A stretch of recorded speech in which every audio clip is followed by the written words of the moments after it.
Good evening, everyone. Welcome to the final session. I am Nivedita. In today's session, we'll be making our website, which we made yesterday, more responsive and learn how we use GitHub. So Karthik will be guiding you through all this. Over to you, Karthik.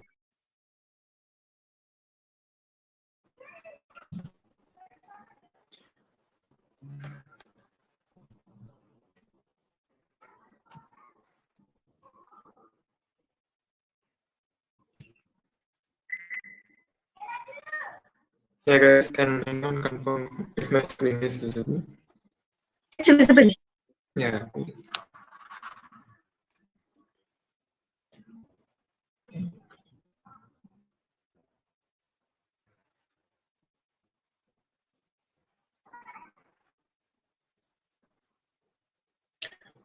Yeah, guys, so this is the website which I built today. So let's quickly check like how it looks.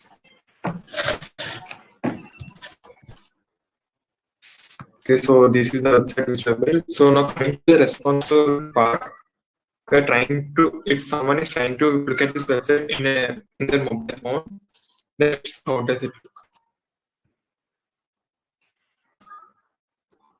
So apparently this is how it will be looking. It will have an extra width which is greater than the size of the screen, and then there are these overlaps that are popping up. So now let's use the media queries and make this website responsive. So we'll go to styles.css, and it's always a good practice to write the media queries at the end of the styles which are already done.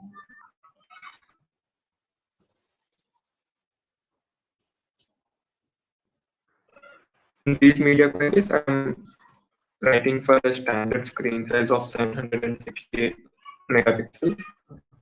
So it will be like media only screen, and it has a max width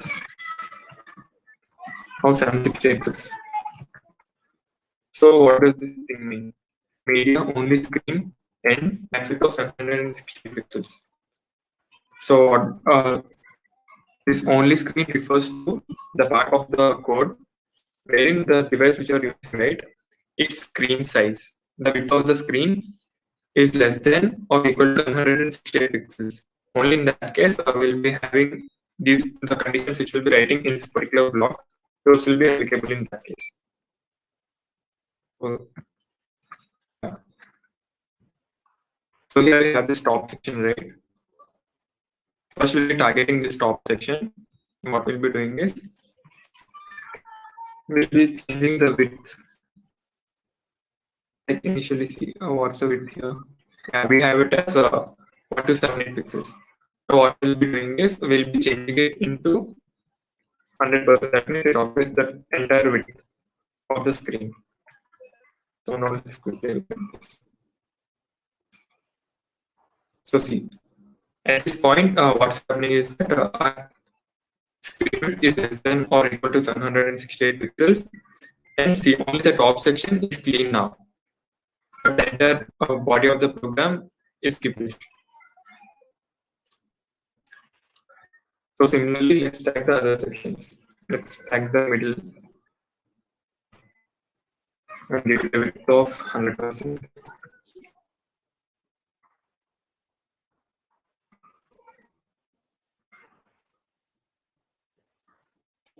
So even the width, when the width is 100%, here we can see that this particular middle section has two columns.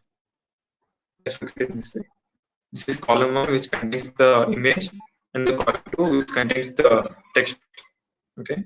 So what we'll be doing is, when the screen size is less than or equal to 768 pixels, we'll be displaying the image on top, followed by the text content. So in order to do that, what we have here is here we have the display inline flex. Now we'll be changing the display to block. Here you can see that once when the screen size is less than or equal to 760 pixels, you can see that they're stacked upon each other. But the thing here is we have this little overlap regarding the content and the contact me section. So what we'll be doing is we'll change the height property of the width. We'll set the height to fit so that the height is scaled properly as long as there's a content to display in the particular element. Yeah, so this is how it looks.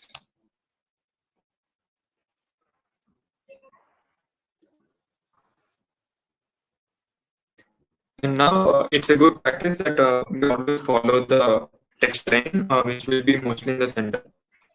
So what we'll be doing is we'll be adding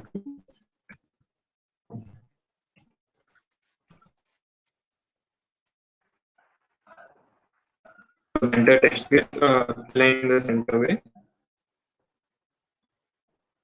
And now see, for the screen size, it is like going good, but there might be some cases when we, to increase the user accessibility to a particular button or thing, what we'll be doing is we need to provide enough white spaces. So that thing we can target the middle left and then give it margin of 40 pixels. Like what, as we have seen that the margin, it always goes in this way. Margin, the first thing will be the top, and then right, bottom, and then the left. There's also a shorthand operator which is available, which is that margin. If we specify only two values, it will cover both top and bottom, and left and right. So we'll be using this notation here. What we'll be doing is we'll set the top and bottom margin to 40 pixels, and then we'll align it in the center. So in order to do that, we just put it as auto. So what it does is the top will be 40 pixels and the bottom will also be 40 pixels, and the remaining bit will be scaled proportionally. So see.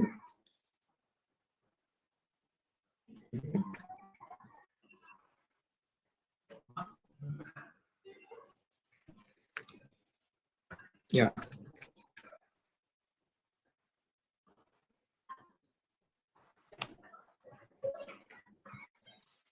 Now this skill section is looking a bit clumsy and it's all clubbed together. So what we'll be doing is we'll be adding padding for that.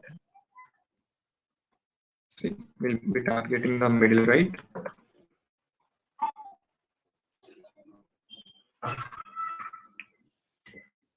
And then we'll add a margin of 40 pixels and auto. So this makes the style consistent similar to the middle left. In this case, they'll be stacked upon each other. And then we'll add a padding of 20 pixels. Okay, this is good. Give it a little more padding. Yeah.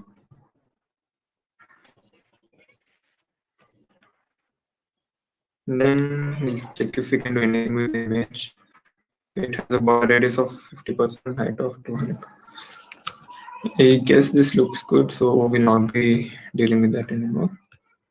And after the middle right, what we'll be doing is we have this button things, right? These buttons remaining. So what we'll be doing is we'll be targeting the button class, because since it's this is a like here we use bootstrap, so this is the button.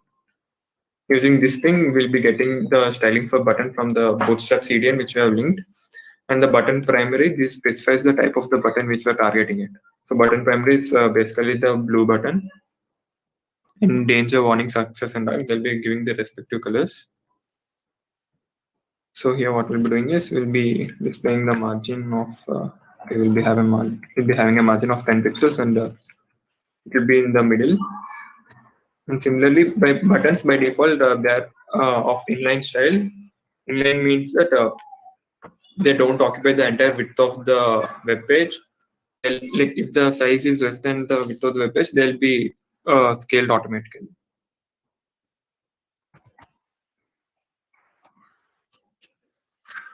Yeah. since we change the display to block, so here we can see that each element is occurring on a new line. So see here, when we inspect the element, to inspect the element, you can either click you can either click click on inspect element, or use the Control Shift I command. I use the Control Shift I command. Now, in order to view at a particular attributes of an element, what we'll be doing is we have this arrow mark right here. Select an element in page to inspect it. We'll be clicking on that, and when we hover on that particular element, the orange color which we are getting indicates the entire width of the position which it's occupying.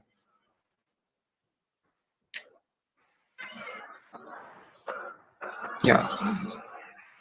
So see, this is what we call the document object model. This generally states that the margin which we are giving and the border we are allotting for a particular element, and the padding. The padding is just the white space which is in between the content and the border of that particular element. Sorry. And the margin refers to the space between another element and the border of this particular element.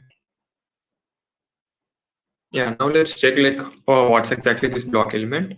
What we'll be doing is we'll just comment this out. See here. Yeah, this is how it's looking.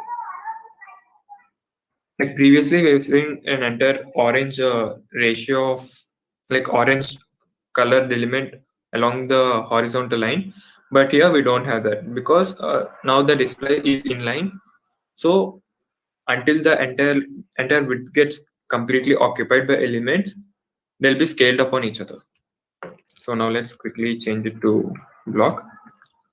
Like the basic thing why we're changing it into block is that since this layout is in the mobile screen, users should have enough white space to click on a particular element and access that particular web page.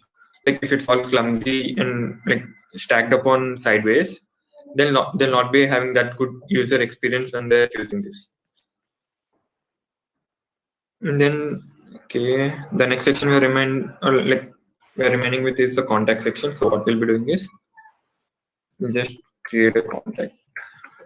We'll access the contact class, and all these classes which I'm accessing is basically here. Like see, this is the class of contact. So we are using this and accessing the class contact.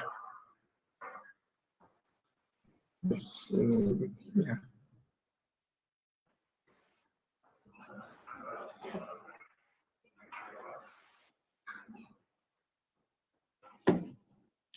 And now, as usual, we'll set the entire width to 100%. So, yeah. And then we have this footer section, right? So, and apparently here the footer section doesn't have any class. So what we'll be doing is we'll be directly going out with the tag name. So in order to access the tag name, just the tag name will do good. But if you want to access the class name, we have to access it using the dot operator.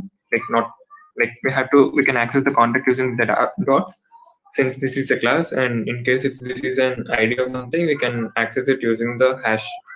Like it will be like hash contact, and then the entire thing will be simple. So in the footer section, what we'll be doing is we'll be setting the display to block itself. So as soon as we do that, we can see that they're stacked upon vertically. And then until now, the display is in span. You can see it here. Yeah, it's in flicks. So now we have changed it to block.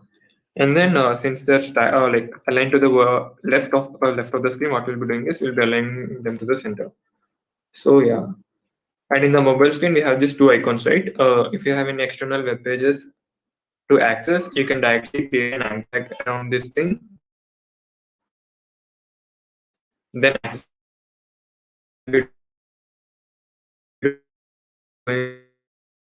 one upon each other. We'll be using the same for these two icons too. So quickly, let's go to the index.html. And here we have this span class, right?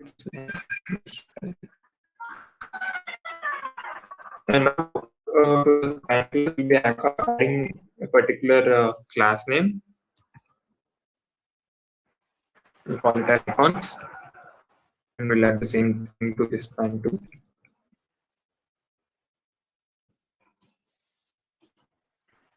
And now what we're doing is we're going to styles.css and we'll access the icons.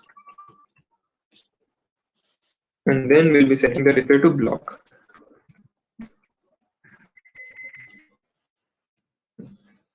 So this is how they're stacked vertically one on each other. And now what we'll be doing is you can see that the link icon that's here is a bit to attach to the bottom of the screen. So what we'll be doing is we'll be giving it an inline style. So okay, this is the top thing. Then okay, we don't have any styles in this. We quickly click style tag and then add 5 pixels.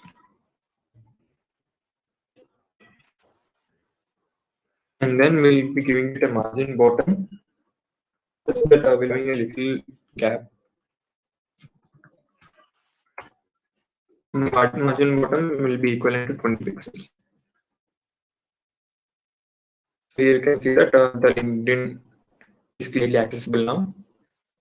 So this is it, guys. And now the other issue which we can see here is that we have this extra white space. Okay. So since this is being specifically made to this screen size, what we're doing is just go to styles.css and we'll try increasing the width percentage. Try putting it at 100%. So see, we can see that it's reduced automatically. We can look at it in a better way. Increasing the width to 1 or 2%. We still have a little thing. Yeah, I guess this will do. So this is about the responsiveness, guys. You can see that, like how it's going. So see, so this is basically our website, and when the screen size will be reducing dynamically. Yeah. So see, we have this column this way. We'll try reducing the screen size slowly. You can see that on the top right, we have the 126 pixels that's reducing. And you can check that when it goes below 758 pixels, the style will change. Like the style will change. Yeah. Here they're stacked one upon each other. And then this is how this goes. Now we'll be looking at GitHub, guys. So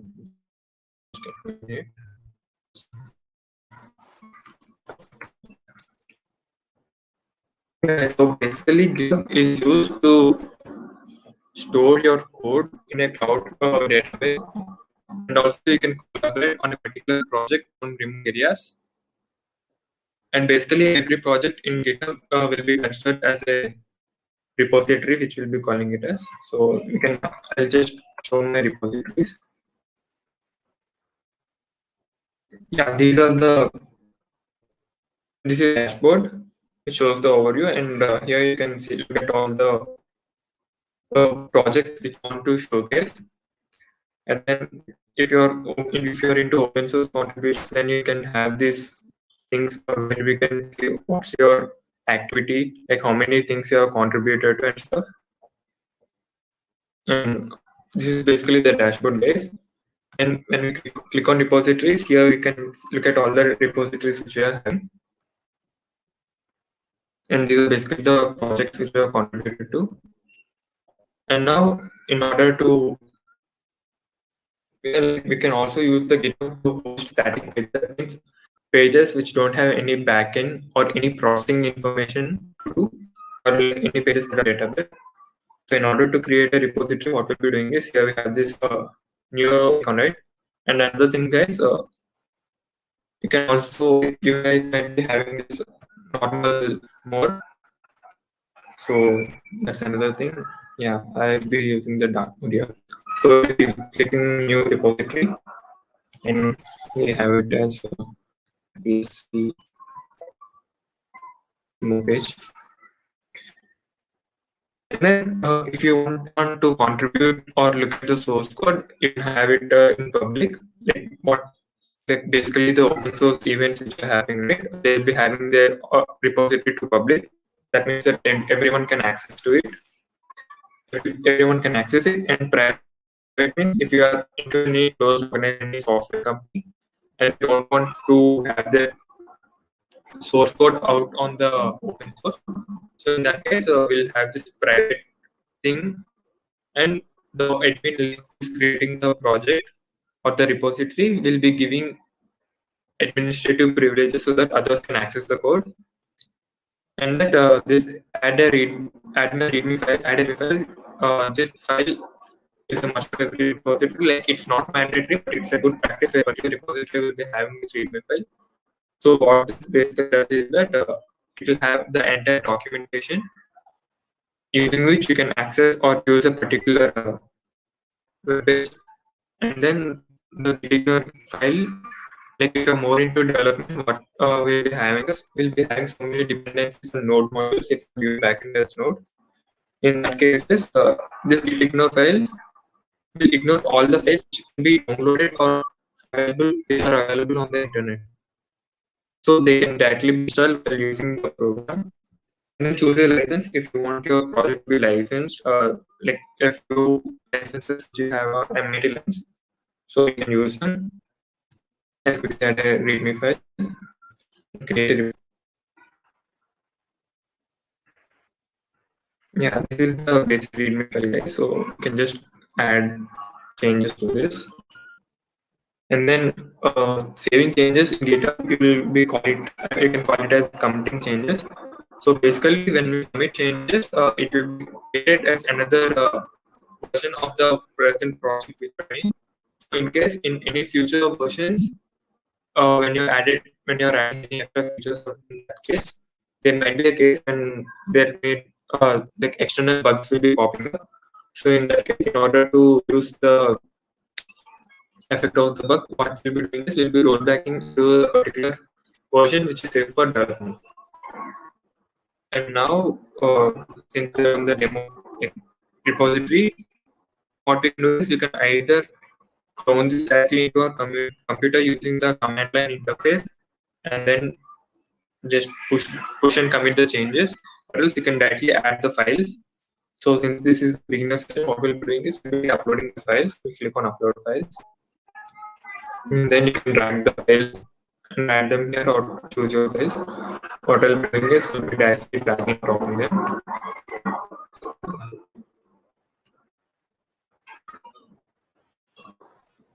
Yeah, guys, and then this is the text which you add now by committing changes should be in a particular way that such that when you do it, you'll be knowing about the major of committing these changes. So what we'll be doing is add a demo page for DSC.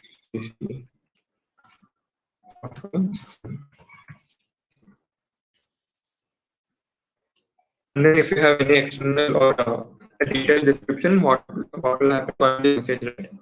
We'll have this text shown up, and when this message going to write now will be so this is a repo or repository, and then we'll be committing a change. We'll be committing the changes. So you can see that this is the initial commit. This is like this was done when we were creating the repository, and then we had this added a demo page from DCIC. So the extended text comes up and we hover onto this. See, this is a repository. That's the extended text which we have put while committing. And now, yeah, since and as I said that we have hosting pages option on GitHub, what we'll be doing is going to settings, and then we'll be scrolling right down. Here we have something called as GitHub page, right? So this is used to host our static pages. Then we'll be selecting the branches main branch and the folder as folder. Another thing which we should be noticing is that the starting point of our files.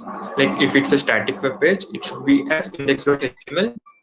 with everything in small case. Like if we don't follow that, the GitHub server using which we are hosting this page will not be able to identify the starting point of our web page. So once we click that, so this is our URL is first is ready to be published at https karunkarthik-github.io/DAC demo page. So basically what happens is this section of area will be basically your GitHub ID, followed by this one will be your repository name. So you can just open that and click it on a new tab. Yeah, guys, and you can check that our first website. This thing is live server which is running locally, whereas this thing is posted on GitHub pages. And a little more about the GitHub, like why we use GitHub is, guys. So we can see that. This is someone who is called Wizard Adult. Okay, Wizard Adult. He forked one of my. What's basically forking is it means saving. Instead of them using like coding from starting to scratch the entire thing which I built, just copying it and saving the local repository. And similarly, these are the open source contributions which we can be doing. And also, if you want anyone to contribute or collaborate onto your project, what you'll be doing is you'll be creating a repository and then you'll be adding the issues. So let's quickly look at this thing.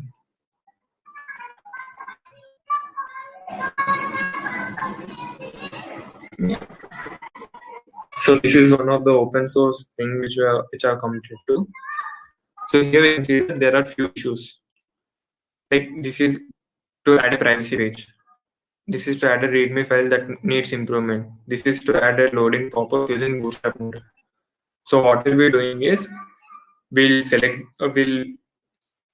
work on this particular issue. It's always a practice to inform the organizer of this particular repository, and then after you make the required changes, you can create a pull request.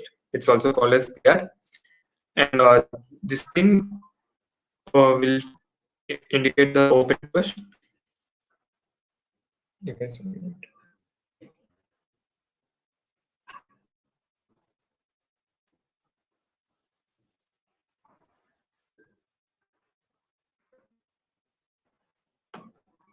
Yeah, guys, sorry for the delay.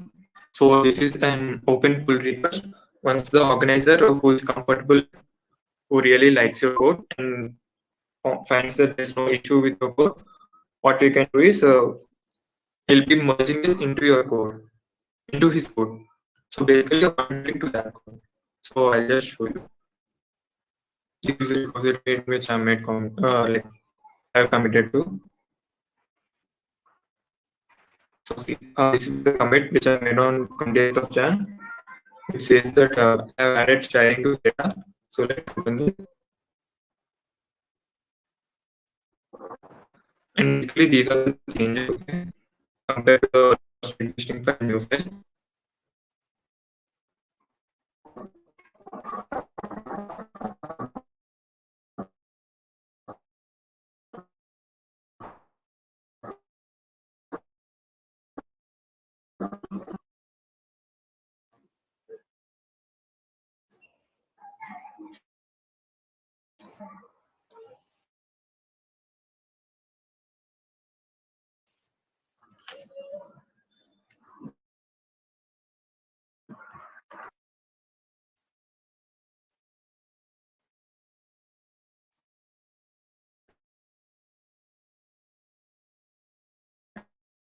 And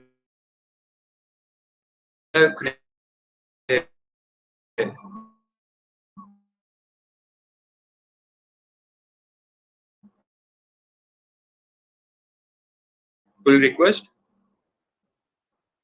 and then this guy here, he's the owner of this particular repository.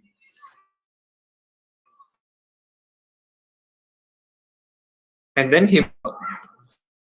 so this symbol tells us that the code which I have written is merged to any other code. So this is how basically Git, guys, can always or do anything as that.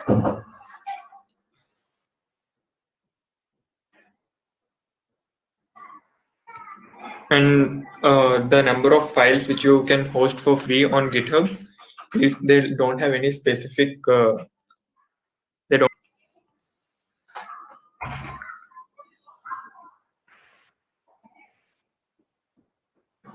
Okay, guys. So this is my portfolio. We can just quickly go into the build. This is hosted on GitHub. This is hosted on GitHub, and even this is hosted on GitHub.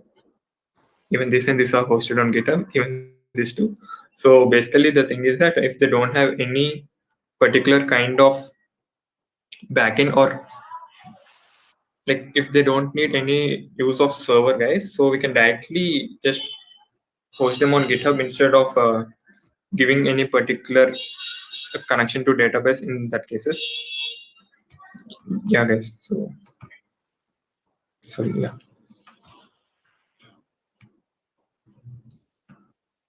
that's about GitHub in short, guys. Over to Nivedita. Yes, thank you, Karthik. Now, as a conclusion part, I would like to share all the resources regarding web development, so you can practice it yourself and you will know. Sanjana, you can continue. Yeah.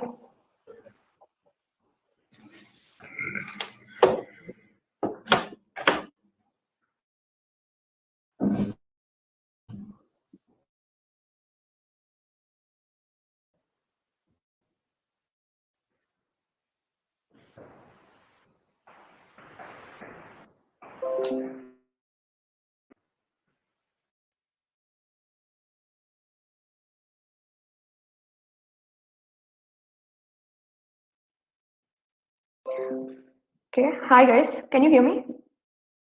Sanjana, and I'm here to discuss about the resources which can help you get started with web development.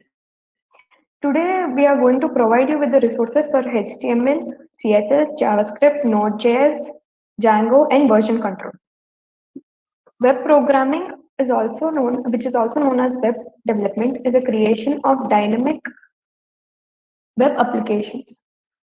Some examples of web applications are social networking sites like Facebook, Amazon, etc. Web development can be classified into three types: front-end, back-end, or full stack web development. The front-end web development is the stuff that you see on the website in your browser. Front-end web developers use HTML, CSS, JavaScript, and their relevant frameworks. The back-end web development is mostly responsible for server-side programming. In backend development, we can find frameworks like Node.js, Django, Ruby, etc. They also use some databases like MongoDB, SQL, etc. Full stack web developers are comfortable working with both front-end and back-end web development. HTML. HTML is short for hypertext markup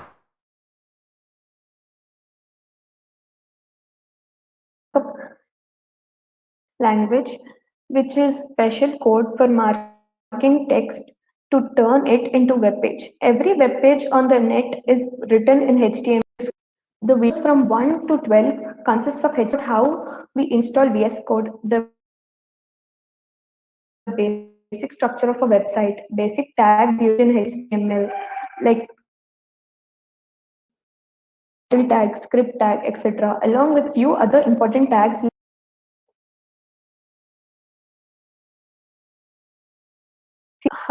Is used so that it tells us how to display the content, while HTML tells web page what content to display.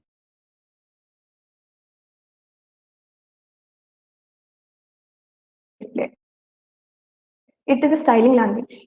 In this video tutorial itself, videos from 13 to 45 is discussed about in external CSS, how to use size units, positions like absolute, relative, fixed, and sticky, etc. In the second resource, it tells about a CSS framework called Tailwind CSS, which is a utility framework that includes setup and creating custom components with its utilities.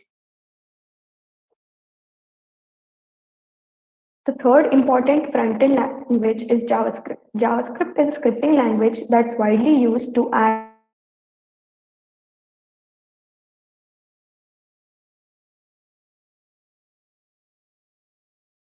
functionality and interactivity to web pages. JavaScript code makes your website responsive, interactive, and attractive to your users. In the same tutorial, we discussed about data, etc. Java with looping events and listening to events. In the second link, we have provided you projects so that you work on them for 30 days. If 30 projects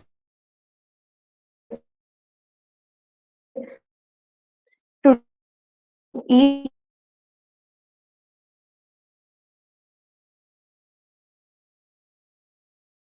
the third video tutorial is about Vue.js. Vue.js is a progressive JavaScript framework.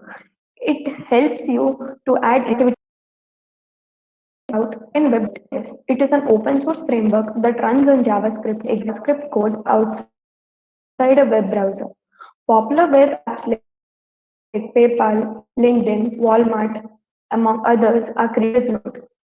Video tutorials from 63 to 79 say about Node.js.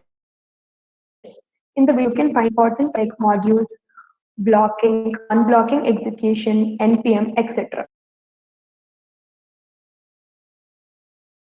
More like documents with dynamic schema. It means you can store your records without worrying about the data structure, such as the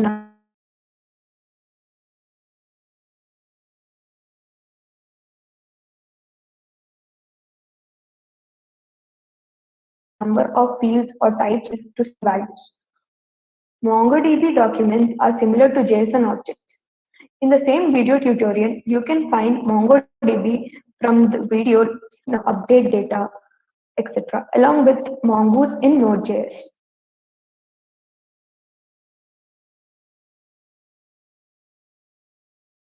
Django. It is an open source Python-based framework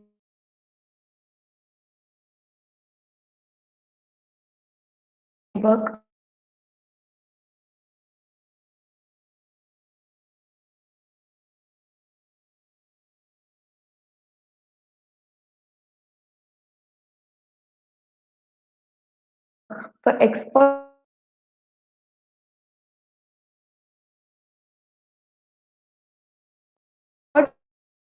developers whose aim is to build tools designed to keep track of multiple different versions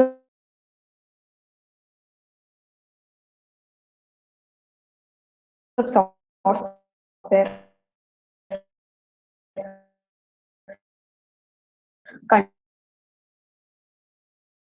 content,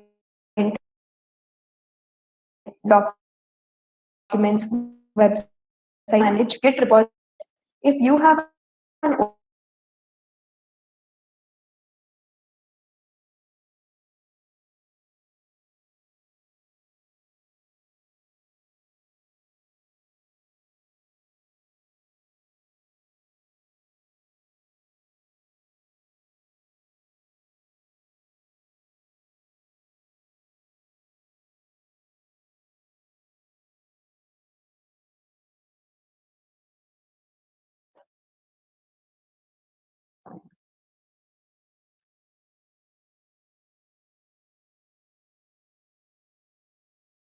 Some of you might be comfortable with reading, learning, and coding. Over here, we provide you with the theory resources for all the above discussed frameworks and languages.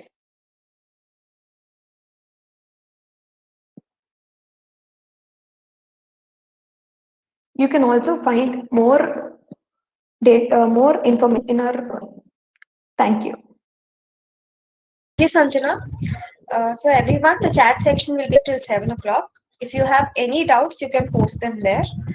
Also, all the resources and the documents and the links for all the sessions which we did till now will be posted in the Discord server. We'll all be there active in the Discord server to help you out with all your doubts. Thank you, everyone. You can post your doubts in the chat section.